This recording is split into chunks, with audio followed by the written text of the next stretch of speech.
அன்பான சகோதர தோழர்கள் அனைவருக்கும் வணக்கம். මට සාමාන්‍ය සිංහලේ කතා කරන්න පුළුවන්. සාමාන්‍යයෙන් උන්ට බැරි වුණා සිංහලේ මම දෙමළේ කතා කරන්න පටන් ගන්නවා.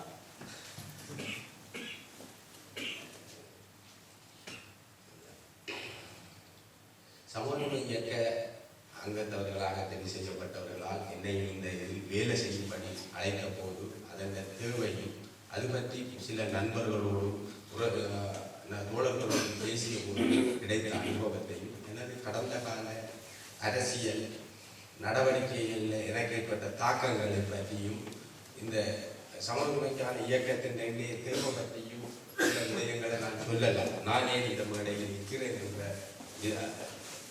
விதத்தில் இந்த விஷயத்தை சொல்லலாம் என்றுதான் நான் நம்புகிறேன்.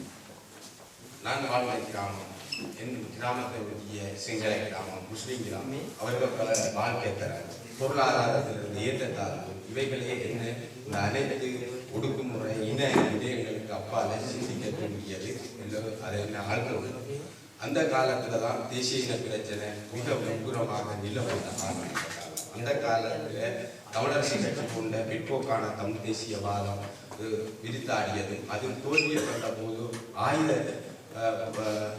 போராட்ட முன்னெடுப்புகள் மிக வேகமாக வந்த காலம். அந்த காலம் 81ஆம் ஆண்டு காலத்தில் இபிஆர்ல போன்ற அமைப்புகள் முன்வைத்த கொள்கைகளும் கோட்பாடுகளும் அனைத்து சமூகங்களுக்குமான ஒடுக்குமுறைக்கு எதிரான போராட்ட இதுகளுமே என்ன இபிஆர்ல கூட முழுமையான அங்கத்தவராக 83ஆம் ஆண்டு இணைக்க வைத்தது. அன்றிலிருந்து இன்று வரைக்கும் அந்த அமைப்புக்கு எல்லா வேலைத்திட்டங்கள்ல அது நல்லது செய்தாங்க கூடாது செய்தாங்க சமூகத்தில் நடந்த அனைத்து தவறுகளுக்கும் சரியலுக்கும் நானும் பொறுப்பானவன் என்ற அடிப்படையில் அதுகளுக்கு இந்த தவறுகளுக்கான மன்னிப்பை கேட்டுக்கொண்டு நான் இந்த விடயங்களை தொடர விரும்புகிறேன். இபிஆர் அமைப்பு கடந்த காலத்தில் பல விடயங்களை செய்திருக்குது. அந்த விடயங்கள் காலத்தின் தேவையும் சூழல் நடைமுறைக்கு சாத்தியமான விடயங்களையும் நாங்கள் தொடர்ச்சியாக எல்லா சக்திகளோடும் தேவைக்கேற்ற மாதிரி கூட்டுகளாக சேர்ந்து கூட்டாக இணைந்து செயல்படுகின்றனர். அந்த கூட்டான செயல்பாடு சமூகத்தின் முழுமையான விடுதலையை நோக்கி அது செல்லும் என்பதில் நான் மிக நம்பிக்கை கொண்டேன். அந்த அடிப்படையில் நான் நினைக்கிறேன் நான் இந்த சமூக பற்றி பலரோட பேசுகிற போது என்னில பல கேள்விகள் வந்தது. 13வது திருத்த சட்டத்தை ஆதரித்து நீங்களும் அதுக்கு எதிராக தோழர் ரயா தோழர் குமார் போன்றவர்கள் செயல்பட்ட நீங்கள் இன்று என்னென்று ஐக்கியப்படுற கேள்வி எல்லாம் இலங்கை ஒப்பந்தத்தையோ 13வது திருத்த சட்டத்தையோ இபிஆர்ல உருவாக்குறாங்க.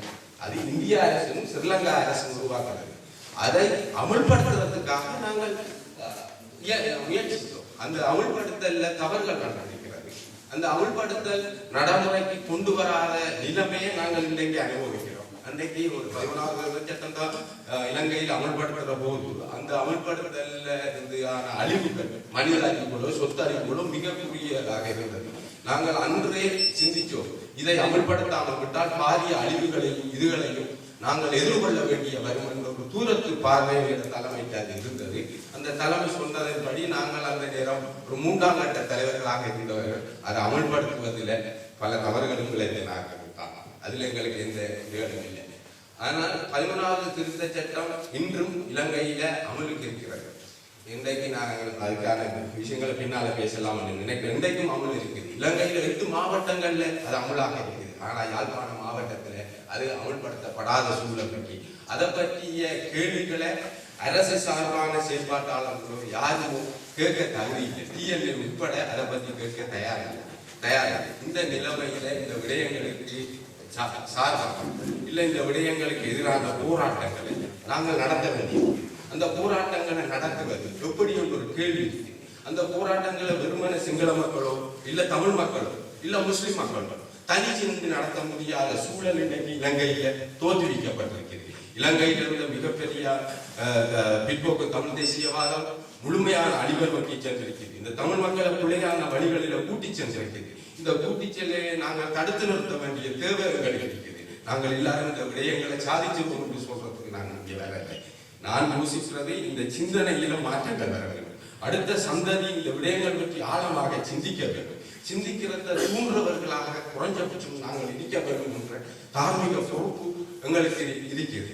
அந்த அடிப்படையில தான் இந்த விஷயம் நாங்கள் சமூக உரிமை இயக்கத்தோட முன்னணி சோசியலிச கட்சிகளோட இணைந்து வேலை செய்ய வேண்டி இருக்குது. இதே கொள்கைகள் கோட்பாடுகளோடு பல ஆண்டுகளுக்கு முன்னாலே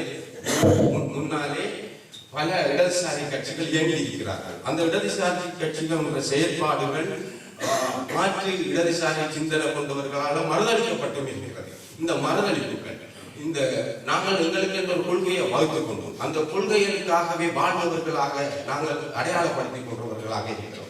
இதுகள் உண்மையாக இந்த சமூகத்துக்கு இருந்த ஒரு சமூகத்தில் எல்லாருமே இந்த சமூகத்தின் ஏதோ ஒரு நலன்களை யோசிச்சு வாரங்களோடு வேற்றுமையோடு ஒற்றுமையான கரங்களாக பொதுவான விடயங்களை நாங்கள் பேசி அவங்களோட மக்கியத்தை ஏற்படுத்த வேண்டிய தேவையான காலங்கள் இந்த காலம். இந்த காலங்களை நாங்கள் முழுமையாக செல்வப்படுத்த போறோமா, இல்லை இந்த விடயங்களுக்கு எதிராக எங்கேயாவது ஒரு மூலையிலிருந்து எழுதி சேரடிச்சு முளையிலே கிள்ளி சின்ன பின்னமாக்க போறோமா என்ற கேள்வி எல்லாம் நம்மள்கிட்ட என்னட்ட ஒழுங்கி கொண்டிருக்கிறது. அந்த கேள்வியான தேடல்களாகத்தான் நான் இந்த சமூக உரிமை அமைப்புக்கு ஆதரவாகவும் சிங்கள சக்தி மக்கள் மத்தியிலிருந்து ஒழுங்குற முற்போக்கு சக்திகளோட முழுமையான கூட்டாக நான் இன்று இல்லை, கடந்த காலத்திலே ஜேவிபியாக இருந்த காலத்திலே அவங்களோட கூட்டங்கள்ல நான் பேசியிருக்கிறேன். அதே மாதிரி எங்களோட கூட்டங்கள்ல பேசியிருக்கிறாங்க.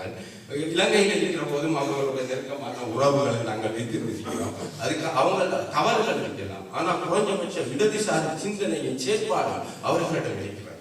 அப்படியான மனிதர்களோடு நாங்கள் ஐக்கியத்தை ஒரு குறைஞ்சபட்ச பொது அடிப்படையில் நாங்கள் ஏற்படுத்த வேண்டிய தேவை இருக்கு. அந்த தேவையின் அடிப்படையில இந்த முற்போக்கான சிந்தனையாளர்கள் இடதுசாரிகளோடு நாங்கள் ஐக்கியமாக செயல்பட பழக வேண்டும். இன்றைய நிலைமை இலங்கையின் இன்றைய நிலைமையை நாங்கள் பார்த்தோம்னா தமிழ் தேசியவாதம் மிக மோசமாக தோற்கடிக்கப்பட்டு வெளிநாடுகளுக்கு இன்றைக்கு தமிழ் தேசியவாதம் ஓடி வந்திருக்கிறது. தமிழ் தேசியவாதம் வெளிநாடுகளில் இருந்து கொண்டு மேற்கத்திய நாடுகள் உதவியோடு பிரிவினையை போற முற்பட்டது. அந்த பிரிவினையை போடுவது எவ்வளவு மோசமான செயல்பாடுன்றதை நாங்கள் ஆழமாக பார்க்கிறோம். இன்றைக்கு உள்ளூரில் இருக்கிற பிற்போக்கு தமிழ் தேசியவாதிகளை ஐரோப்பாவுக்கு வரவழைச்சி அவர்களை கூப்பிட்டு திருவிழா கடைகள் மாதிரி கூட்டங்களை நடத்தி அவர்களும் வாங்கின டிக்கெட்டுக்கும் பணத்துக்கும் ஏதோ இங்கே பேசிக் கொள்கிறார்கள். அதே மாதிரி இன்னொரு நிலைமையை இங்கே பார்த்தீங்கன்னா மேற்குலக நாடுகளில் இருக்கிற சமூகத்தின் முக்கியமான ஆட்கள் என்றும் அரசியல் சிந்தனையாளர்கள் என்று சொல்பவர்கள் பல டிக்கெட்டுகளை இலங்கைக்கு சென்று இலங்கையில ஒரு சுமூகமான சூழல் இருக்கிறது என்று விடுமுறையை கழிக்கிறதுக்காக கட்டக்காட்சத்தையும் கடற்கரையுமாக இருந்து வேண்டும். இலங்கையில் ஏதோ ஒரு சுதந்திரமான நிலைமை உருவாகிறதாக வெளிப்படையாகவே சொல்றது. இந்த சொல்ற விடயங்களை மீடியாக்கள் வானொலிகள் ரேடியோ வந்து ஊதி பெருப்பித்து புல்லாங்குழ ஊதி மகிழிய காட்டுற இந்த நிலைமை வந்து இன்றைக்கு இந்த மக்கள் மத்திய இலங்கை மக்கள் மத்தியில இந்த சூழல் இருக்கு. இந்த நிலைமை உண்மையால் நிப்பாட்டப்பட வேண்டும் என்றால் சிங்கள தமிழ் மக்கள் ஒன்றிணைந்து நாங்கள் போராட வேண்டும். அந்த போராட்டத்துக்கான நிலைமைகள் தான் சமூக உரிமை இயக்கத்தோடு நான் சேர்ந்து வேலை செய்து கொண்ட ஒரு தீர்மான நிலைமை. இன்னைக்கு இலங்கை அரசை நீங்கள் எடுத்துக்கொண்டு சொன்னீங்கன்னா மே 19 ஒரு மிக படிப்பினை எங்களுக்கு தந்திருக்கு. மே 19 புலிகளையும் அழித்து பயங்கரவாதத்தையும் அழித்ததாக கூறிக்கொள்ற அரசு அங்க ஜனநாயகத்தை புதைந்து கொண்டு குடித்து விடுத்து ஒரு சர்வாதிகார போக்குக்கு பாதையை திறந்திருக்கிறது. குடும்ப ஆட்சி முழுமையாக நடக்கிறது. குடும்ப ஆட்சி அதிகாரிகள் ஊழல் பேச்சாளிகளாக போயிருக்கார். பாராளுமன்றம் மிகப்பெரிய கேள்விக்குள்ளாகி இருக்கிறது. மக்கள் அளிக்கப்படுற வாக்குகளை பணங்களை தீர்மானிக்குது. வாக்குகள் என்ற விஷயங்கள் இந்த விடயங்கள் எல்லாம் யார் செய்தார்கள் என்று பார்த்தால் இந்த சமூகத்தின் பெரிய ஆட்கள் தான் இந்த விடயங்களை செய்திருக்காங்க. இந்த நிலைமைகள் நிப்பாட்டப்பட வேண்டாம். என்னன்னு கேட்டால் சமூக உரிமை இயக்கம் பல விடயங்களில் 16 வேலை திட்டங்கள் அடிப்படையிலே அவர்கள் இதுகளை தயாரித்திருக்கிறார்கள். இன்றைக்கு சமூகத்துக்குள்ள நாங்கள் மாற்று சிந்தனைகளாக பேச வேண்டியிருக்கிறது, ஐக்கியப்பட்டு கதைக்க வேண்டியிருக்கிறது. சமூகத்தின் குறைபாடுகள் பற்றி நாங்கள் ஆழமாக இந்த விஷயங்களை பேசுவதனால் ஐக்கியப்பட்டு பேச வேண்டும். நாங்கள் எவ்வளவு திறமசாலிகள் எவ்வளவு கெட்டிக்காரர்களாகவும் இருக்கலாம், ஆனால் தனித்து நின்று எதையுமே யாரும் சாதிக்க முடியாது. அந்த வகையில சோசியலிச முன்னணியோட கூடி இவங்க சேர்ந்து வேலை செய்யறாங்க. அந்த கேள்விகள் இந்த தேசிய முன்னணி என்பவர்கள் யார்? இந்த சிங்கள சாதாரண சிங்கள விவசாய மக்கள் குடும்பத்தில் இருந்து வந்தவர்கள். இவர்கள் ஒரு குப்பிலாமலே படித்து வாழ்ந்தவர்கள், ஒரு இடதுசாரி சிந்தனைகளை மிக வேகமாக கொண்டவர்கள்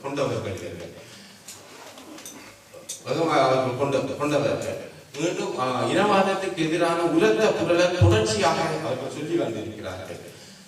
தமிழர்களுக்கு திட்டமிட்டு இன்று வரைக்கும் எந்த விதமான தாக்குதலையும் செய்யாதவர்கள், இப்படியான முற்போக்கான கருத்தாளர்களோடு சேர்ந்து வேலை செய்யாமல் வெறுமனமே இந்த விடயங்களை கேள்விகளாகவும் அவர்கள் கடந்த கால தவறுகளில் இருந்து புனிதர்களாக நாங்கள் காட்டிக்கொள்வதற்கு செயற்படுவது எதிர்காலத்தில் இதை முறையிலே கிள்ளியறிந்து இப்படியான ஒரு இனவாதமற்ற ஒரு நிலைமையை உருவாக்காமல் இவர்களையும் இனவாதிகளாக்கக்கூடிய சூழல் நாளைக்கு அது உருவாகாமல் இருப்பதற்கு நாங்கள் ஐக்கியப்பட்டு வேலை செய்வதற்காகவும் மக்களை அணிதிரட்டுவதற்காகவும் மக்கள் பெருமளவில் அங்கத்தவர ஆகிற போது இதை போலியாக செயல்படுத்த நினைக்கிற உண்மையான தங்கள பட்டப்படிப்புக்காகவும் கல்விகளுக்காகவும் அறிஞர்களாக வெளிப்படுத்துறதுக்காக மார்க்சியத்தை சொல்றவர்கள் இந்த இடத்துல இருந்து துரத்தப்படுவார்கள். இல்லை இந்த நீரோடையில ஒரு தூசிகளாக அவர்கள் மிதந்து செல்வார்கள். இந்த சம உரிமை இயக்கத்துக்கோ இலங்கை என்ற ஒரு நாடு மிக சுதந்திரமான நாடாக இனவாதம் இல்லாத நாடாக மாற வேண்டும் என்றார். இப்படியான இடதுசாரி சிந்தனைகளோடு ஐக்கியப்பட்ட இனவாதமற்ற விஷயங்களை பலப்படுத்த ஊடாகும், அதுல பல மக்கள் அணிதிரட்டுவது உண்டாகும். இந்த விதைகளை நாங்கள் வென்றெடுக்கலாம் என்று நான் நம்புகிறேன். நன்றி, வணக்கம்.